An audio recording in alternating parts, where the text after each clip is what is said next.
Saint Petersburg में Putin ने एक कॉन्फ्रेंस बुलाई और प्यूटन ने उस कॉन्फ्रेंस के अंदर बहुत ज़बरदस्त किस्म की तकरीरें की और उसने कहा कि हम अफ़गानिस्तान को अपना एलाई समझते हैं और हम समझते हैं कि अफ़गानिस्तान जो है ये इसके अंदर इसके ख़िलाफ़ जो भी कोई काम करने वाला है हम उसके ख़िलाफ़ होंगे। यहाँ पर उसने प्यूटन ने एक खौफनाक बात की और ये खौफनाक बात हमें आज तक किसी ने यहाँ उसका एहसास नहीं है। Putin warns Russia could hit the country supplying Ukraine with arms. Putin ने कहा कि हम उन मुल्कों को हिट कर सकते हैं कि जिन्होंने यूक्रेन को आर्म्स सप्लाई किए। अब ये इस वक्त ये दुनिया में हकीकत बन चुकी हुई है और ये आपको मैं पुरानी ज़रा सी खबरें आप निकाल दूंगा, ये डॉन की खबरें। Pakistan signs contract with 2 US companies for arm sales to Ukraine. Ukraine को जो उन्होंने पाकिस्तान ने उन्होंने किया। फिर ये Pakistan the cash trap Pakistan sold weapons worth 364 million to Ukraine. $364 million की पाकिस्तान ने उनको आर्म सप्लाई किया। ये यूक्रेन की जो है उनकी साइट है कि Pakistan to send more than 10,000 grad rocket to Ukraine. ये यूक्रेन की साइट।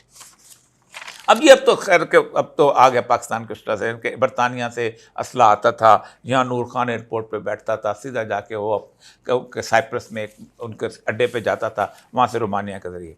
एक तो ये उन्होंने इसको थ्रेट, दूसरा उन्होंने और बहुत सारी बातें की हैं कि जो लोग भी अब ये हमारे दुश्मन हैं तो हम दुश्मन हो ना हो, उन्होंने दुश्मन डिक्लेयर कर दिया। यही वजह है कि इसके दौरान जब पाकिस्तान के प्राइम मिनिस्टर साहब और सारे के सारे दूसरे लोग जो थे ये नीले रंग का सूट पहन के, एक तरह की टाइयाँ लगा के, एक तरह के शानदार कपड़े पहन के जब वहाँ पहुँचे तो उन्होंने चीन के साथ जाके उन्होंने मुज़ाकरात शुरू किए। अब इनको अंदाज़ा नहीं कि चाइना जो है वो इस वक्त रशियन ब्लॉक की वजह से और रशिया के साथ होने की वजह से इस यूक्रेन के महाज और ख़ास तौर पे ताइवान के महाज के बारे से रशिया पाकिस्तान से बिल्कुल इस वक्त एक ऐसा मुतालबा कर रहा है कि आप एक तरफ हो जाओ, हमें बता दो किसके साथ हो ताकि हम उस हिसाब से फैसला करें। क्योंकि रशिया ने अपने हिसाब से मामलात को जो है और चाइना ने अपने हिसाब से मामलात को दीगर तरीके से तय करने की कोशिश कर ली। चाहबार का जो $2 बिलियन लगा के वहाँ पर जो इन्वेस्टमेंट है, वहाँ से वो दिलाराम की तरह रोड जो है वो पहले से बनी हुई है और वो रशिया अफ़गानिस्तान कनेक्शन हो जाएगा। अफ़गानिस्तान में उन्होंने वाखान कॉरिडोर के साथ वो रेलवे लाइन भी बिछा दी हुई है और वो उनको बहुत, क्योंकि हमारी तरह तो नहीं है कि सीपैक पे आंखें बंद करके बैठे जाओ और तो अजीब-ओ-गरीब काम करते थे। तो बहरहाल पाकिस्तान वहाँ चाइना से और कुछ नहीं, एक मदद मांगने गया था कि पाकिस्तान ने का बुनियादी तौर पर मुतालबा यह था कि हमारे ऊपर जो तुम्हारे कर्जे हैं ना उसकी जो किस्त ड्यू है अप्रैल में तकरीबन $1.9 बिलियन, $2 अरब के हिसाब से हमने उनको देना है और वो उसकी जो है किस्त खुदा के लिए थोड़ा सा रहम करो, गरीब लोग हैं, ठीक है। हम अगर चेक कोट शोट सूट बहुत अच्छे पहने हुए हैं, अच्छे से लगते हैं, हमने अपना पार्लर पे भी होके आए हैं, लेकिन हम बड़े सोफिस्टिकेटेड के गरीब हैं, हमें दे दी। लेकिन उसके पहले चाइना को फिर से इतराज़ कर रहा था कि ये उनकी IPPs कंपनी जो हैं इनका जो 500 अरब पाकिस्तानी जो है उसका उनका किस्त रहती है सर्कुलर डेट की, वो दे दें। तो नवाज शरीफ ने जाते जाते ना $70 अरब की किस्त भी उनको पकड़ा दी कि भाईजान ये 70 अरब की किस्त ले लो और ज़बरदस्त किस्म। लेकिन उससे पहले एहसन इकबाल साहब ने सीपैक की एक कॉन्फ्रेंस की थी, उसमें 4 चीफ मिनिस्टरों ने अपना पैगाम जो था वो रिकॉर्ड करा के भेजा था।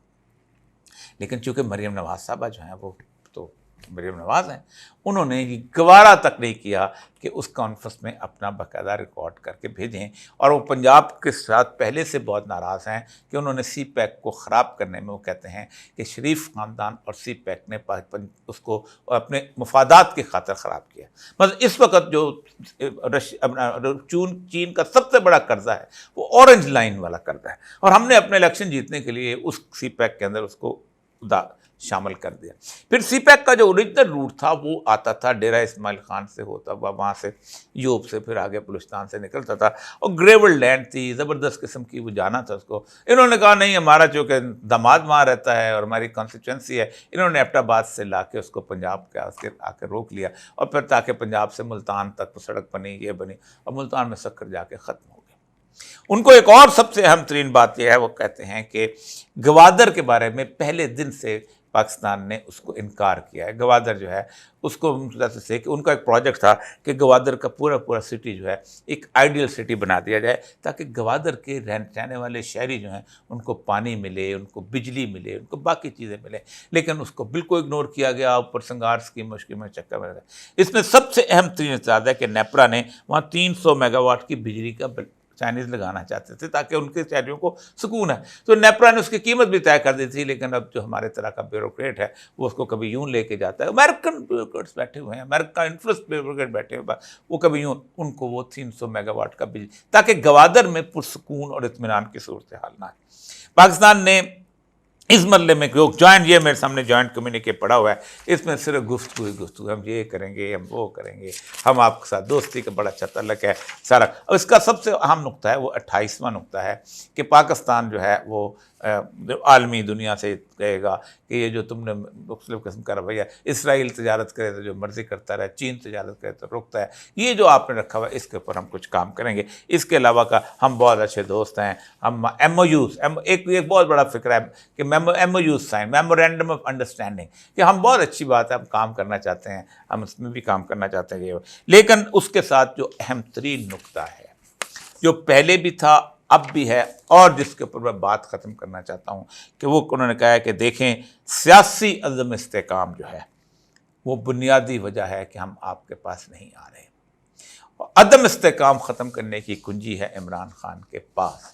और इमरान खान तो कहता है कि देखो एक बात तय है कि फ़ैसला उस वक्त होगा जब आप ये तय कर लेंगे कि चोर कौन था और सच बोलने वाला कौन था, और ना चोरी करने वाला और ईमानदार कौन था। ये ऐसा फ़ैसला है कि जो नहीं किया जा सकता। 9 मई का वो इस वक्त मुलज़म है, उसका सारी PTI मुलज़म है, उसको मुजरम बना के पेश कर दिया जाता है पूरे पाकिस्तान में सिवाय 9 में। आप सोचें कि ये सारे के सारी जो मसाइल मैं आपके सामने रखे हैं, जिसके बाद IMF भी आपको कर्जा देने के चक्कर में नहीं है, चीन भी आपके साथ मामला नहीं है, रूस भी कहता है तुम हमारे दुश्मन हो, उसके अंदर 9 पूरे के पूरी कोर कमांडर्स की कॉन्फ्रेंस जो है वो बैठे और एक एलामिया बनाए, हम 9 मई के दुश्मनों को नहीं छोड़ेंगे। अब तो 9 जून भी आ गया, क्या इंडिया से शिकस्त हुई है, उससे पहले क्या अमेरिका से शिकस्त हुई है। इस 9 मई के दुश्मन जो हैं ये पाकिस्तान पता नहीं कैसे आते हैं, पता नहीं बुरका पोशे में आएंगे, लेकिन कुंजी उसके पास है। और वो कहता है कि 9 मई का आप एक कमीशन बना दो, इसमें लोग ओपन आके बात करें, सारा कुछ आके बताएं कि भाई क्या सूरत हाल है। ये सियासी मतलब इस्तेकाम जब तक ख़त्म नहीं होता, आप एक प्रॉपर सूरत हाल में नहीं जाते, आपको सुप्रीम कोर्ट से आपको ज़रूरत नहीं पड़ती मसाइल हल कराने की, और इलेक्शन कमीशन से आप पर दुनिया एतबार नहीं करेगी। दुनिया हर एक पे एतबार कर लेती है, लेकिन धोखेबाज, फ्रॉडी, एक को कुछ कहने वाले, दूसरे को कुछ कहने वाले। चीन से कहा जाता है हम CA पैक्ट बनाना चाहते हैं, पूरी की पूरी ब्यूरोक्रेसी उसके ख़िलाफ़ लगी रहती है।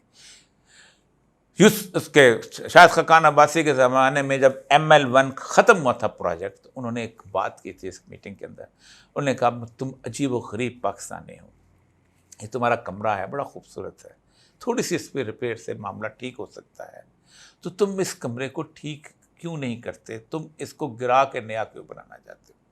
तुम्हारी कराची से लेके पिंडी तक, पेशावर तक जो रोड है, ट्रेन की पटरियाँ बहुत अच्छी है, अच्छी रिपेयर से ज़बरदस्त तरीके से इसको ठीक की जा सकती है।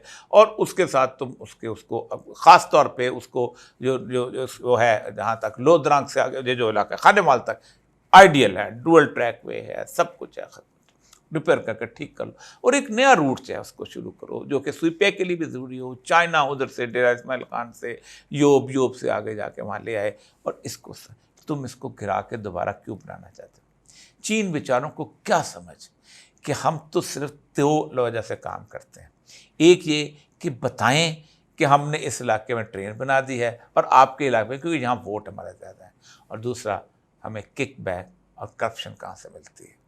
इमरान खान का यही मसला है, तय कर लो कि कौन है जिसने इस मुल्क को नुकसान पहुंचाया है।